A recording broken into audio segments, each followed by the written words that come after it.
Welcome to Newman Night. Tonight's topic is one of those that's like sensitive, but we often don't actually really engage with it. The topic of abortion is something actually that nobody wants. But how do we learn to dialogue and be helpful to people in seeking compassion and truth? And also specifically, Gavin tonight has mentioned, as a man, he's on the Maggie's Place board, which is a homes of hospitality for unwed mothers. And so the idea is, how can we show hospitality and love and support? And even for us men, like, what's our role in this topic? So, intriguing, right? So please help me welcome Gavin Ahern, who's going to talk with us tonight about this important topic. Yep.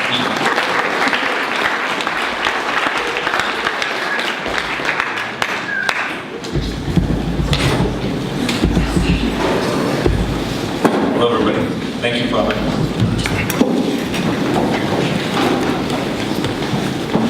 So I'm going to talk a little bit about abortion tonight. FYI, Saturday I'm going to give a full training, a full workshop on how to dialogue about abortion with your friends, with your family, with anyone.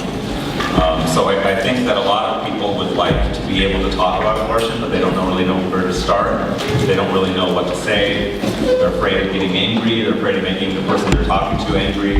And so I've been teaching this issue, discussing this issue, learning about this issue for 16 years now at least, professionally. And I want to share, all of my insights and what I've learned from so many people. So Saturday, again, if you have time to come in for where is the workshop? It's going to be in the back of the room starting at 8 a.m. 8 a.m. Saturday. So luckily college students don't really do anything Friday night, so Saturday morning. So yeah, but the dialogue training is exactly that. It's a training on how to dialogue with anyone about abortion. So tonight, I want to first start with the idea of abortion and why it is that people think that we need abortion, and I think that's where we need to start. So if we think about abortion, usually it's posed as, pro-lifers who are like defending babies, and we care about babies and the right of the unborn, and then the people who want legal abortion say, what about women? We care about women's rights, and you pro-lifers don't care about women. And this is the way that abortion became legal in our country. In 1973, when the Supreme Court decided in Roe v. Wade that abortion should be legal, they didn't decide that based on the idea that the unborn are not human beings. Okay? They instead pushed that issue completely to the side and focused on women, and they said that women need abortion in order to have successful lives, in order to be able to be healthy. We need to keep abortion legal, and in order for women to fulfill their dreams. And so very much, abortion is seen as, and people still portray it this way, as a women's rights issue. So that's where we need to start. We need to start with, is it true that abortion is really good for women? Again, this is not going to be why abortion is wrong. Abortion is not wrong because it's bad for women. Abortion is wrong because it kills an innocent human being. However, we need to remember that the reason that people feel that abortion should be legal is because they're convinced it's good for women. So we need to reach people where they are. Otherwise, we're having two different conversations. Right? You have somebody who just keeps emphasizing the unborn, and someone else is like, you don't seem to care about women, you don't care about women. Where do we agree? Here's where we agree. I don't think anybody wants those who are victims to continue to be victimized.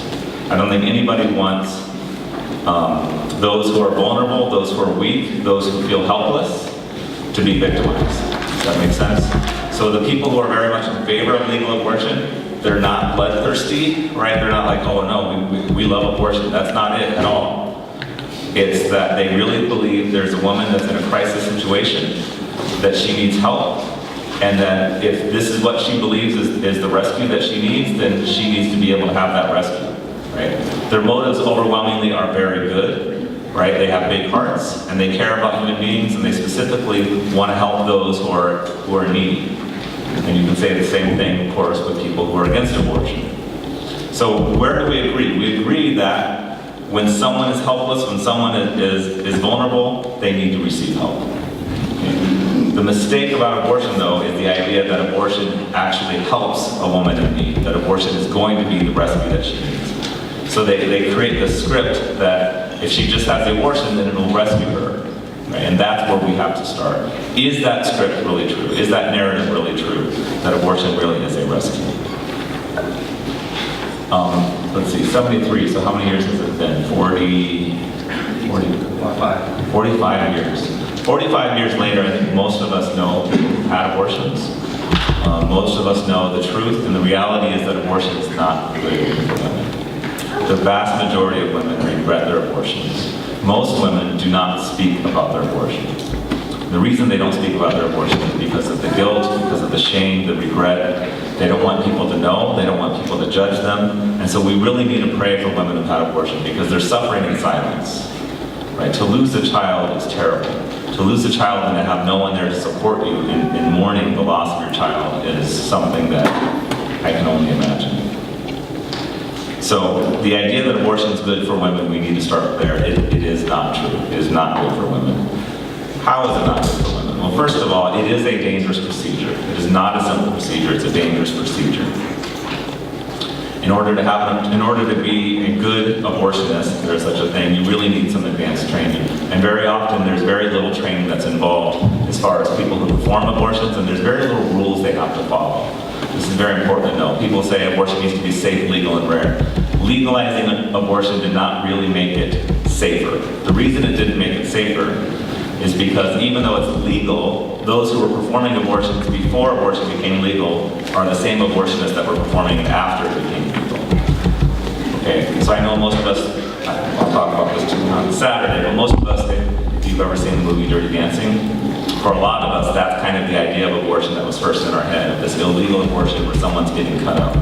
And they do this on purpose, but please know, abortion did not become safer because it became legal.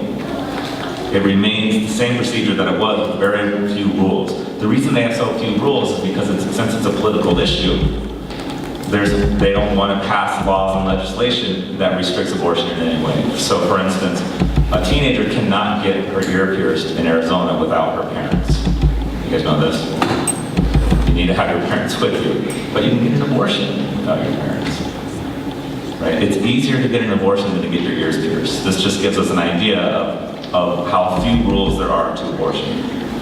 The vast majority of abortions are not performed by physicians that are working with their patients. And what I mean by that, so they'll put it this way, they'll say a woman and her doctor. Overwhelming majority, it's not her doctor. It's a man that she's never met or a woman she's never met before. 85% of abortions are not performed in hospitals or with the physician of the woman. Usually it's a doctor they've never met. Why? Because for one thing, very few obstetricians are willing to do this. They don't really, if you're a good physician, you don't need to become an abortionist. Right? So most abortions are performed in freestanding clinics with very rules that they have to follow.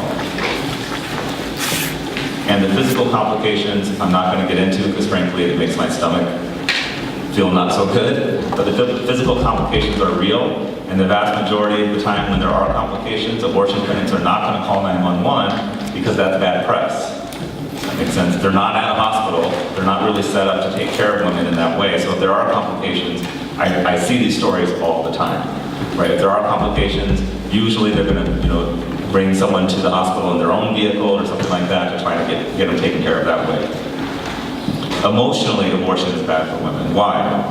Well, some statistics about this. I'm not going to give you exact numbers because the numbers are always changing, but in general, the rate of mental health claims, self-destructive behaviors like drug and alcohol abuse, suicide attempts, are much higher for women who've had abortions and as much than women who bring their children to term. So the idea that this is going to be somehow better for women emotionally is not true. Why? Because after this has happened, obviously we're going to realize that there's going to be some regret, there's going to be some remorse.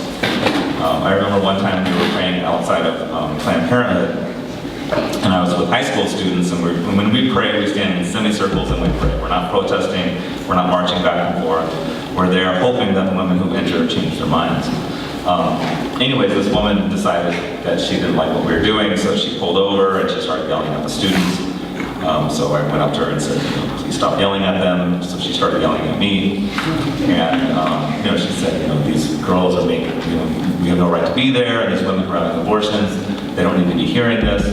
So I let her say what she needed to say, and eventually I asked her this question. I said, do you really think that the women who are going here for abortions are going to be better off tomorrow if they have an abortion today? Do you really think this is going to make their life better? And her face totally changed. She said, well, no, actually I'm a counselor, and that's one of the reasons why I stopped, is because I deal with women who've had abortions all the time, and I know what they're going through, and I know what they're going to go through. And I thought you guys were making it worse by adding to the anxiety that they're about to experience. And I just assured her, look, we're hoping they'll change their mind. We're not here condemning them, we're hoping that they don't have to end up seeing a counselor for what they do to me. Anyways, we talked a little bit longer. By the end of it, she's like, good luck, girls, I'll be praying for you, and I hope you change some hearts today, and hope you change some minds, and you're doing great work. Right, but it's telling, right? Counselors know. They know the reality of the toll that abortion has on women. And again, most, unfortunately, don't seek the help that they really deserve. Nearly 50% of all abortions are repeat abortions. This is important because this shows that abortion didn't really rescue the woman. She's still in the same situation when she gets pregnant again, where she feels she needs another abortion. If it really was this rescue, why is it that there were so many repeat abortions? Many women have greater difficulty establishing relationships with men after an abortion. They also have difficulty with their own children they already have, because they've had to kind of distance themselves from this child. And so it really can mess up their relationships with their own children and with men. And that leads to poverty. Right? So we think of abortion as, people say, oh, well, this will help women with their career. But if you look at the vast majority of women, since abortion can harm women physically and emotionally, that's going to harm her ability to be able to have good jobs, to be able to be successful in her career, or to be able to have a successful marriage. Women who've had abortions are more likely to subsequently require welfare assistance, right, than women who carry their children full term. The other thing about abortion, I think this is very important, is abortion really, they say it's about women's freedom and it liberates women. Who does it really liberate? So let's say two 21-year-olds are sleeping together. They don't really want to have kids. They've been sleeping together for a few weeks. She gets pregnant. He says, okay, I'll do the honorable thing. I'll drive you to the abortion clinic. I'll pay for the abortion. She says, I don't want to have an abortion. He insists, no, I'm not having a kid with you. We're not married. We're not having kids. I can't have an abortion. So he sees this as his free pass. All right, well, you know what? I offered to do the right thing. I offered to pay for the abortion. You want the baby, your body, your choice, your baby. Who does it really liberate? It does not liberate her. It liberates the player. It liberates the man who wants to have sex with no consequences. When we used to go to the state fair, Save Your Right to Life kids, we used to go to the state fair and man this booth for Arizona Right to Life, and they would have kind of a lot of the stuff that you see over here for Hope Pregnancy Center. So they'd have like a little 4D ultrasound and little models of fetuses, and it was interesting. I noticed a pattern after a while when you see young couples together, and I told the students, don't check this out, to watch it. But there was this pattern. The young couple, teenagers are in their 20s, more likely in their 20s, she would stop and she'd be like, cool, check it out. She'd look at the little models and look at the brochures, and he would be like, yeah, I've seen that. Yeah, it's cool. Okay, can we go? Yeah. Okay, come on. So she's fascinated by this. She's fascinated about the anatomy. She's fascinated by the biology. She's fascinated by the fact that an 8-week-old little fetus like this has little fingers that you can see. He wants nothing to do with this. Because he's, I'm sure, sleeping with her, and he's thinking, you better not be liking babies, because that's not what I'm liking. So who is this really liberating? Right? It's liberating the player. It's liberating the man who wants to sleep with women with no consequences. I love this quote by this pro-life feminist. Her name's Erica Bakayaki. She says, while pro-choice feminists hail abortion as the symbol of women's sexual freedom and equality, the ordinary young woman may find no such liberation when she has sex with her date, thinking, as women are prone to do, that sex will bind the two emotionally, Instead, when he doesn't share the depth of her feelings and then hands her $400 for the abortion when she becomes pregnant, it's not only her heart that's broken. She alone has to live with the possible short-term and long-term medical consequences of abortion for the rest of her life. For many women, reproductive freedom has meant that women continue to negotiate all that comes with reproduction, while men enjoy the freedom of sex without consequences. So again, this isn't really liberating women. If anything, it's liberating men who want to use women. This is why, and I'm going to mention this Saturday, this is why Playboy's always been a huge supporter of Planned Parenthood and legal abortion. Right? Because their understanding is women are there for sex, and that's it. No babies. No commitment, of course. What about choice? People say, yeah, but I'm not really pro-abortion, I'm pro-choice. A couple of things. That term pro-choice didn't exist until 1973. Planned Parenthood went to Madison Avenue advertising company and said, look, we've done the research, people don't like the word abortion. We're trying to defend abortion without using the word abortion. How do we do this? They paid them $50,000. They came up with the slogan, pro-choice. That's who's against choices, right? We all like choices. So prior to 73, if you said, are you pro-choice, people would have been like, what choice are you talking about? So in the name of choice, right, they say, well, this is all women's choice, and it's all about choice. But the vast majority of women, when they have an abortion because they feel they have no choice. The majority of women feel pressured by people, all the people around them, whether it's their boyfriend, their husband, their parents, their boyfriend's parents, even their friends.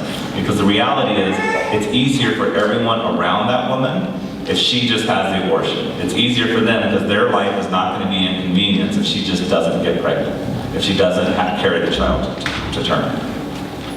So the vast majority of women say they felt no choice. Then when they go to the clinic, they're giving inadequate information, right? And many abortion clinics, they really act much more like salespeople. There's a great documentary out there, it's called Blood Money. I highly recommend it. It's interviews with people who ran abortion clinics, and they talk about the tactics they used in order to convince people to have an abortion. Most women feel rushed. They felt they had no counseling beforehand, and only later, when they learn the truth of their pregnancy, does it really sink in, right? And then they felt betrayed. We can't judge women who've had these abortions. I'm sure all of us have been in situations where we felt trapped. We felt afraid, we felt, I don't know what to do, and if we could just rewind and erase time, that would be fantastic. If there's a way to prevent anybody from knowing the mistake that we made, that would be beautiful. Right? And a woman in a situation, when she's afraid, she feels trapped, she feels alone, and this is being offered as this solution that it's like a magic apple. It'll just make everything go away, and no one has to know. Your parents don't have to know, no one has to know. It must be extremely tempting. And then when all the people around her are telling her that's the right thing to do, I'm here for you, if you have an abortion, I'll drive you to the clinic.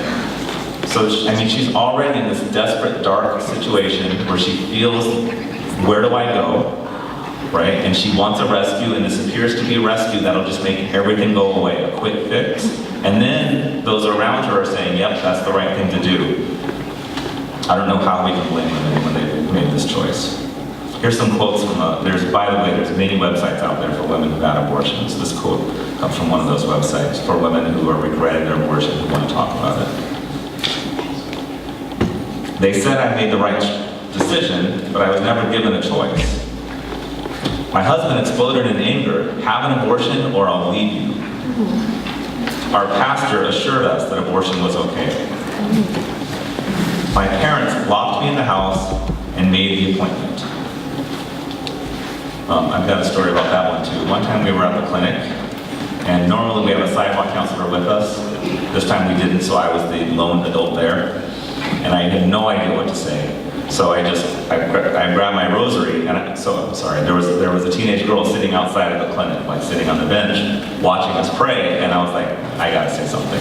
So I just said, do you want my rosary? I just offered it to her. She booked it, she ran straight over to me, she's like, I don't want to have this abortion, my mom's in there making this appointment, she's totally forced me to do this, I don't know what to do. She was 16 years old. As an adult, there was nothing I could do. If I said, okay, come with us, that's called kidnapping. I learned later, by the way, there is something I should have done. I should have had a granola bar or donuts with me. Because if she eats before surgery, they can't. Yeah, see? I was like, no. Later I was talking to someone and he's like, oh, that's why you always bring donuts. I'm like, oh, I didn't. Donuts. Always the answer.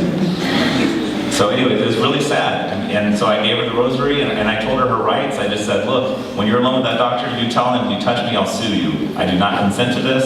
I know my mom made this appointment. You have no right to touch me without my consent. I will sue you. That's all I could tell her. And I mean, that was her legal rights, but there wasn't much I could do. But there are so many teenagers who are forced to do this. I knew another teen, she was being forced to do it. Her friends rescued her. Her friends came and picked her up in the middle of the night and rescued her. Right, because her parents were going to force her to do this. Right? Luckily, they got the parents to change, so they had an appointment made, like for the next day. Right, so they were like, she was like, I don't want to do this. They picked her up. I'm not saying that this is kidnapping, but I mean, they were teenagers. Luckily, they finally convinced the parents to chill out and to go with them to the crisis pregnancy center. That changed everything. Now they're like the happiest grandparents in the world, right? They love their little Miha. But at the time, they were going to force their daughter to have an abortion, right? But they just needed to slow down, have cooler heads, and think about this. And really going to the crisis pregnancy center is really what changed everything. Once they heard the little swoosh, swoosh, swoosh, the little heartbeat, it changes everything. Some more quotes from women who had abortions. The counselor drew a microdot. I felt so betrayed. So they'll say, well, what does it look like? And they'll do a little dot.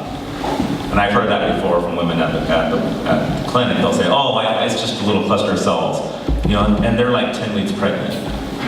If you know anything about fetal development, by 10 weeks, it's not a cluster of cells. You already have a heartbeat, you already have brain waves. In microdot, I felt so betrayed. They would just look down their noses at me for being pregnant. And this is the saddest part. All the people that mattered to me told me to abort. No one would help me. Okay. So, I want to talk now especially to the men who are here. Men are told over and over again, stay out of it, it's not your business.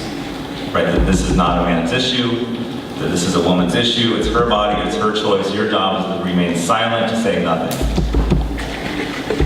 I want you to notice what's happening here. Children do not simply come into creation. Men and women both are responsible when a child is conceived. And in some manner, usually the man is more responsible. Yet regardless, they share responsibility. But if he was more responsible, she wouldn't be seeking an abortion to begin with. She'd feel the comfort of his responsibility, the comfort of him saying, you can trust me and I'll help you go through all of this, whatever it takes. Or she wouldn't be pregnant to begin with if he was being more responsible for her and for her well-being. So instead, she feels lost, vulnerable, afraid, and she's told that she can simply choose what to do. That it's not wrong unless she decides it's wrong, and so he stays out of it. I have some friends who were actually students at NAU. They were on their way to the abortion clinic because although she believed it was wrong, she thought this is what everybody wanted. He was raised in a family that said, keep your mouth shut, it's a woman's choice. So they're on their way to the clinic, and she's wishing he would just open his mouth. They get pulled over by a police officer. They got a ticket, thank God. But getting the ticket is what it took. Finally, after getting the ticket, it kind of rattled them enough that he said, you don't have to do this. And then she busted out into tears, and she's like, thank you, I really don't want to. And then finally some joy entered into her heart. She really believed, now we get to have a baby. Right? But the whole time, why was she going along with it? Because she thought that's what she's supposed to do. Why was he going along with it? Because he was told to keep his mouth shut. Right, again, men are told to stay out of it. I want to point out what's going on here. Well, first of all, men will say this excuse. Well, I'm a man, therefore I can't say anything. If you were a real man, you wouldn't care what people say. Does that make sense? Real men don't care. Real men are going to do the right thing despite what names people call them. So, in the Garden of Eden, there was also a man and a woman. They were given great gifts and great responsibility. Who did the serpent attack? He went after the woman with subtle lies. eat the fruit, and you eat the fruit, right? And this fruit is the knowledge of good and evil. I don't know if you learned this. The knowledge there isn't the knowledge to decipher, but the knowledge to decide. It's a different word. So it's, if you eat of this, you will be able to decide good and evil. You will be able to say, I know good, I know evil, I know what I should and shouldn't do. So what Eve was being tempted with was to be like the gods, deciding for herself good and evil. In other words, having the choice to decide what is right and what is wrong. Where was Adam? He was with her. This is very important. It says it very clearly. Eve took the fruit and gave some to her husband who was with her. He was with her. The whole time that she was being tempted and lied to, he stood by idly and did nothing. This is like men in our society. As women are lied to and told that this is good for you and this is the right choice and this is going to liberate you, they stand by idly and do nothing. And then out of shame, right, they hide from each other and separate. So how often is this the man's response? To do nothing and then to hide. Another example, Peter. When Jesus was arrested, what did Peter do? He did a few things, very male things. The first thing he did was he fought. He took out his sword and he cut off the ear of the guard. Makes sense? So, I don't know if you remember this. What does Jesus say to this? No, he who lives by the sword dies by the sword. So when it comes to the abortion issue, blowing up abortion clinics is not the response. Violence is not the response. I think Christ would have some choice words for us if he thought, if he saw us doing this.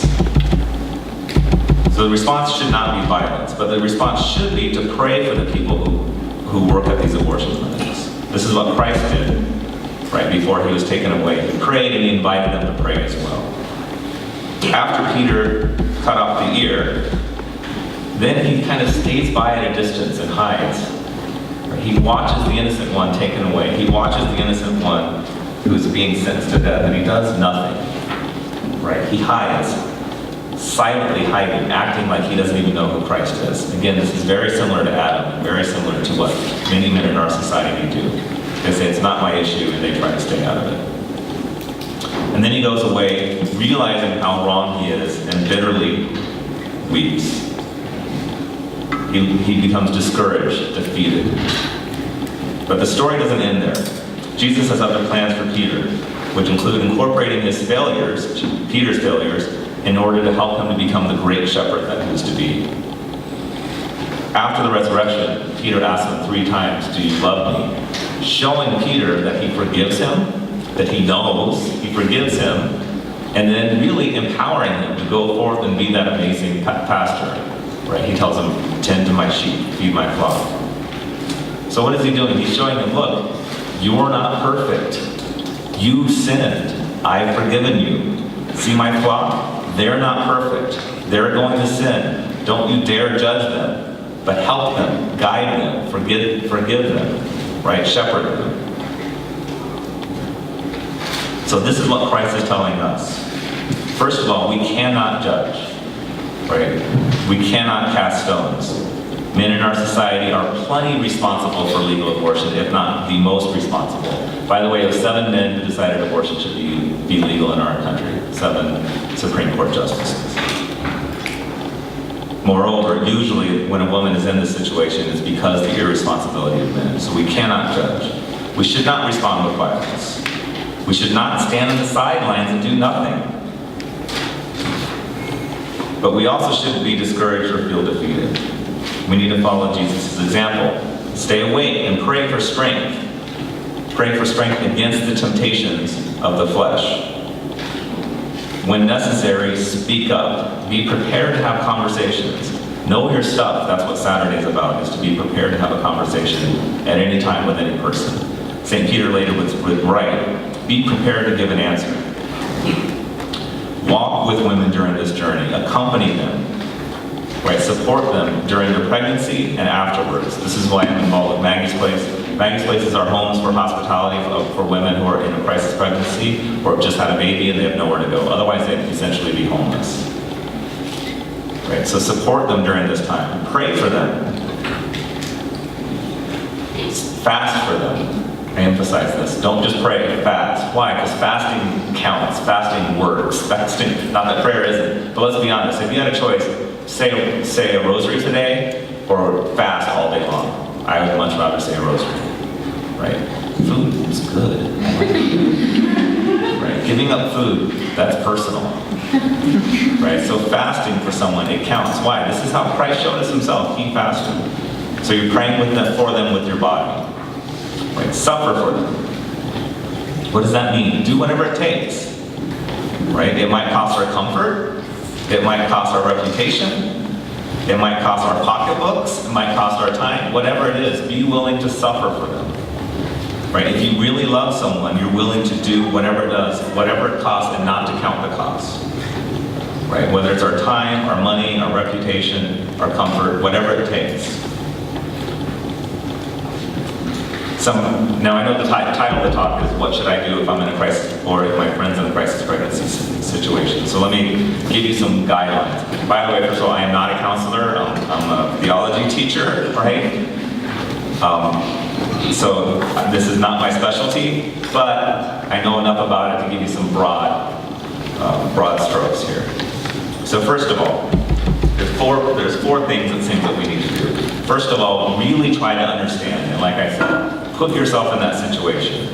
I'm sure all of us have been in situations where we felt overwhelmed, afraid, despair, panic, trapped.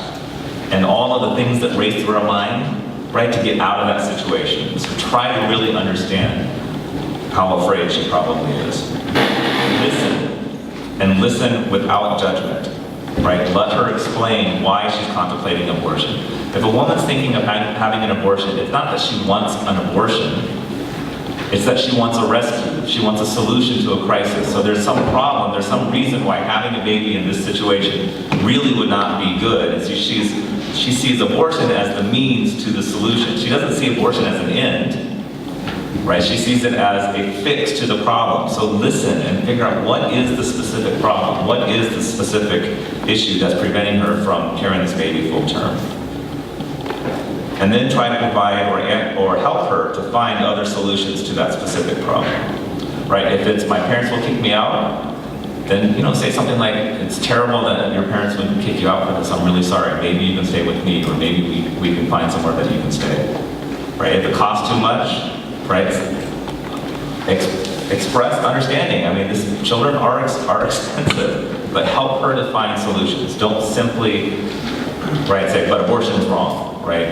She's not looking for abortion like she wants an abortion. She sees abortion as this rescue. Okay, so see what else you can do. Know your local crisis pregnancy center. So here in town we have, here in Flagstaff, not far from here, right? Like less than a mile, I believe. Hope Pregnancy Center. Right, and I'm going to have Rosanna come up and give a talk a little bit about Hope Pregnancy Center, and we have information there. Know them ahead of time, before your friends are in this situation, so that you already know about them. And then ask something like this. If that wasn't the problem, if, say, your parents kicking you out, if your parents weren't going to kick you out, would you still want to have an abortion? In other words, try to really understand what's going on. If that wasn't the current problem, would you still be seeking an abortion? Right? And then this will help her kind of really to explore her own feelings. Support her during this time. Let her know that you're with her. Do not leave her alone. Right? I don't mean like don't let her out of your sight, but don't let her feel that she's alone. You guys ever seen the movie Bella by any chance? I really recommend this movie, Bella. I saw it 6 times this week. So I was showing it to all 6 of my students. But during this time when Jose is his name, realizes she's pregnant, he's like, okay, I'm going to leave my job. I'm going to be willing to get fired. I'm going to do whatever it takes. She feels alone. She feels she has no one. I've got to be with her. Right? So just spend time with her. If it means you have to cut class, if it means you have to leave your job for a while, do what it takes. But spend time with her. Let her know that you were there for her during this time and hopefully beyond this time. And then inform her. Right? Let her know that, look, we're all made for love, and that whatever this is that's going on right now, that her goodness is way bigger than the struggle she's going through. Right? That the amount of love that she has in her and the amount of love that she still can have and will have is much larger than whatever the darkness that she sees right now. Right? Emphasize the humanity of the child. Many women are very unaware of exactly what's going on. So let's say she's 6 weeks, and by the way, usually by the time women discover they're pregnant, it's much further along than they realize because of just the timeline of the anatomy and how the baby develops. So let her know about the child and exactly where the child is. There's websites. You guys know what cell phones are. So there's a website called ehd.org, and it just shows different stages of the development of the fetus. Another website, nucleusinc.com, if you're interested in medicine, this just basically shows you how any surgery is performed, whether it's kneecap replacement surgery or any surgery whatsoever. In other words, if she's really going to make a choice, she should make an informed choice. You don't want her to learn about this afterwards, right? So the more she knows ahead of time, the better. And let her know, look, the reason you're having this conversation is that frankly you know too much. Right? If you know the truth and you're hiding it from her, what kind of friend would I be if I don't tell you the truth? I know about this. I've seen the pictures. I understand what's going on right now. Right? And if you really love her, you wouldn't let her make this choice without knowing the truth. Right? If I knew that there was poison in this water, right, and my friend's about to drink it, and I'm like, well, we'll see what happens, your choice. No. If I really know that this is bad for you, that you're going to regret this, then how can I say nothing? I have to say something, because later, when she does regret it, she's going to blame me, and rightly so, if I don't speak up. Does that make sense? A real friend would say something. Finally hold the line. What I mean by that is, be with her throughout this pregnancy, be with her throughout her decision making, but do not be with her going to an abortion clinic. Friends don't drive friends to abortion clinics. You're not supporting her by bringing her to make the worst decisions that she's made in her life. Does that make sense? Let her know how much you love her, how much you care about her, but you cannot support her in doing this. Just like if my friend was like, I gotta go rob this bank, I wouldn't be like, I'm there for you, right? I'll help you with the financial crisis, you can stay with me for a while, but I cannot support you doing something that I know is going to change your life forever in a very bad way. It is not a rewind and erase button. The big mistake is they think it's a quick fix, it'll all be over. It's not. When a woman's in this situation, she has two avenues. One is to carry this child to term and deal with, and it's real, and to deal with all those consequences. But there's a lot of love, there's a lot of joy, and there's not regret. If she were to have the abortion, she's going to deal with those consequences. It's not a rewind and erase button. She's thinking it's this magic erase button, and that's not what happens. Right? You can't support a woman if she's going down this decision that she's going to regret the rest of her life. If she does have an abortion, right, please know that there are many places out there that a woman can get help. Rachel's Vineyard is probably the most well-known. There's others that are less known because intentionally they're purposely less known, so there's people that you can talk to. I have one of the business cards in my wallet. Father Matt might know who I'm talking about, but there's other groups where they do counseling where it's more anonymous and it's not like, sitting in a group, because some women, they're not at the stage where they can sit and talk about it with others. Right? Rachel's Vineyard is amazing, but there are other post-abortion and healing services out there and counseling out there. Finally, I want to leave you with this example. Let's say that you go to a bar and you see a woman who's very obviously pregnant there, and she lines up 10 shots and she starts drinking. And the bartender says, "What are you doing?" And she says, "I'm going to drink till the baby's dead." Now, do you think that people would be like, well, it's her choice, women's liberation? If her friends showed up, would they be like, hey, we're here with you. We'll help you to drink those vodkas? No. Why? What has gone on in our mind that we believe that going to the legal baby killer down the street is anything different than a woman killing the child herself with vodka? It is the same child, it's the same decision, it's the same action. For some reason, we've been indoctrinated into believing that abortion is this like magical innocuous little procedure that just makes everything go away. That's not it. Common sense tells us, if I know that my friend who's pregnant is right now drinking until her baby dies, I say something. So common sense should also tell us, if I know my friend who's pregnant is thinking of going to the legal baby killer down the street, I need to say something. Right? I say it with love, I say it with compassion, but I need to say something. I can't just stand by and say nothing. Okay, so I'd like to introduce to you Rosanna. She is the director of Hope Pregnancy Resource Center, right down the street. Rosanna's going to say a few words about Hope Pregnancy Resource Center. Thank you very much, Gavin.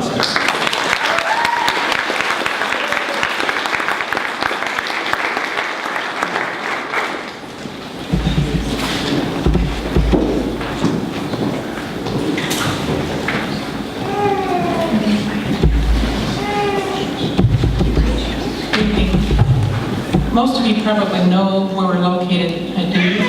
Are there any of you here who don't know where we're located at? Okay, we're right on the corner of Kendrick and Butler, right across from the Civic Center. We're kind of an old house. We have a sign out front that says Hope Pregnancy Resource Center.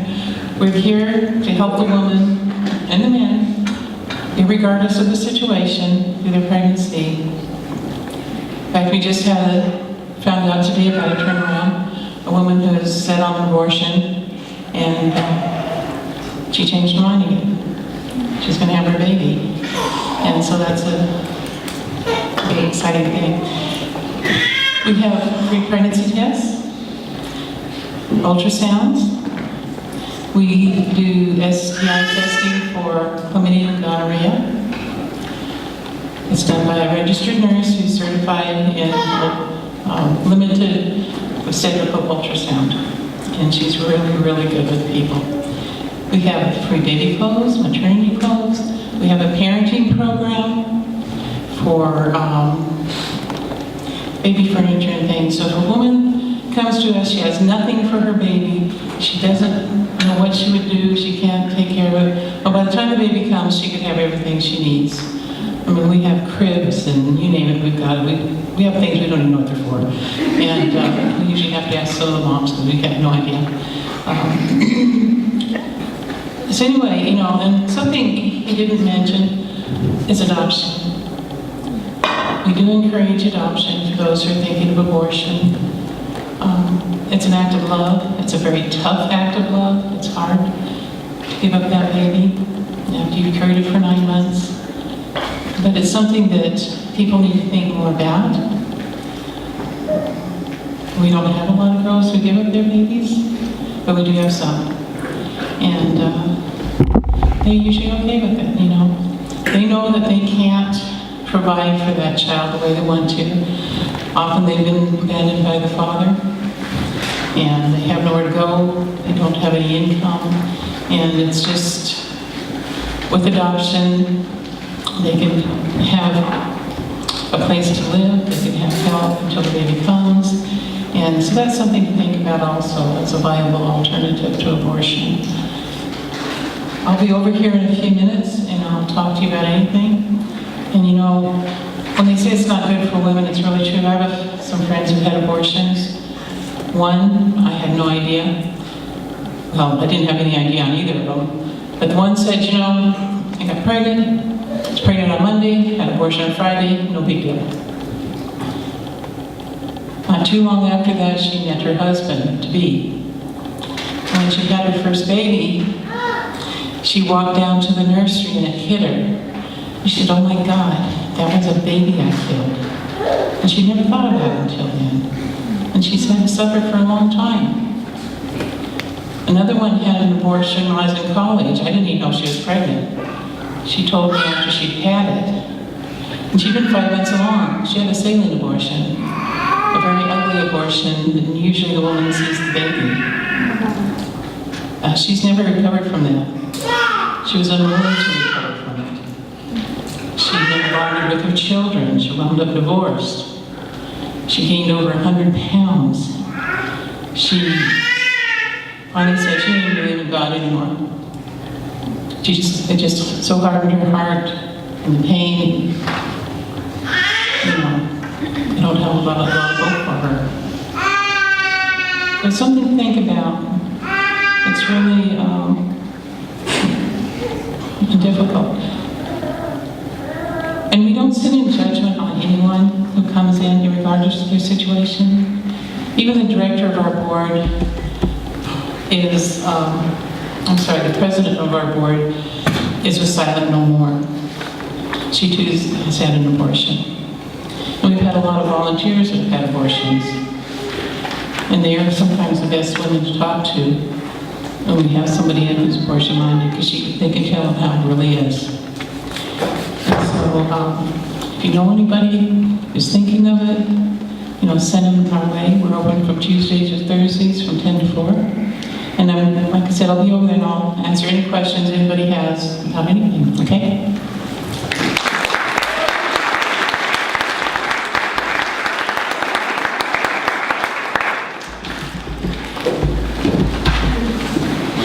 I feel very proud that our new Epsilon Theta sorority, their philanthropy is Hope Pregnancy Resource Center. That it's very pro-women, pro-life. What can we do to help other women in difficult situations? There's much that can be said, hence there's the training day on Saturday, just to kind of kick this around a little more. Put simply, two ways that I think about it. The intention, as Gavin mentioned, is that if the unborn isn't a baby, then we're not pregnant, you know? And so kind of drawing attention to that. Something I also feel proud about. Sometimes people say, what about for rape and incest? And so then what I'll do is I'll ask them, I say, have you ever met somebody who got pregnant from, who was raped? And I'll say, well, I've met two of them. And one of them wasn't any use to me. And I talked to her and I said, well, how are you doing? What's going on? Kind of things that Gavin mentioned, like what's happening? And I said, what are you thinking of doing? Or, some people would say to have an abortion. Are you thinking about that? And she said, oh God, no, the baby didn't do anything. And that baby actually became the hope and the new life and the healing for this woman from a very tragic situation. That wherever the cross is, God has a plan for the resurrection. That's how it always works. And so even if a woman has felt pressured and did have an abortion, God has a plan for her redemption and resurrection and hope. And that's what we're about as a faith, as a church, that this is a place of healing and hope and renewal for everybody. This is not a place of judgment. And so hopefully you're able to kind of pick and absorb that tonight from this talk, that we are people of love and action and truth, and we walk with people and lead them to Christ, the one who heals. So let's close with prayer. In the name of the Father, and the Son, and the Holy Spirit. Amen. Loving Father, you whose greatest and desire, your favorite thing to do is to create. Your favorite thing to do is give life. That's why you gave us life, something that we didn't ask for, but we receive with humility and gratitude. And Lord, in places of death and sin, you continue to bring new life through your grace of baptism, through reconciliation, through your Eucharist. And so, Lord, we pray for the grace to receive your healing in our lives, wherever we are at now, that we might be strengthened to be messengers of your love and hope and new life to others. We lift up anybody on this campus tonight who feels alone, overwhelmed, afraid, that they might know of your love for them, and that if it be your will, Lord, choose us to be your hands, to be your voice, to speak up for those who cannot speak for themselves yet, to speak up for women who feel stuck, that we might be your hands, your feet to walk with them. Mother Mary, you who were not married, pregnant, perhaps overwhelmed, and yet you gave us a great witness of how to trust that if God brings something to us, that He has a plan to see it all the way through. That whatever comes to us, that with your intercession and God's grace, that we can have hope and a better tomorrow. So Mary, we entrust ourselves to you in this campus as we pray together. Hail Mary, full of grace, the Lord is with thee. Blessed art thou amongst women, and blessed is the fruit of thy womb, Jesus. Holy Mary, Mother of God, pray for us sinners.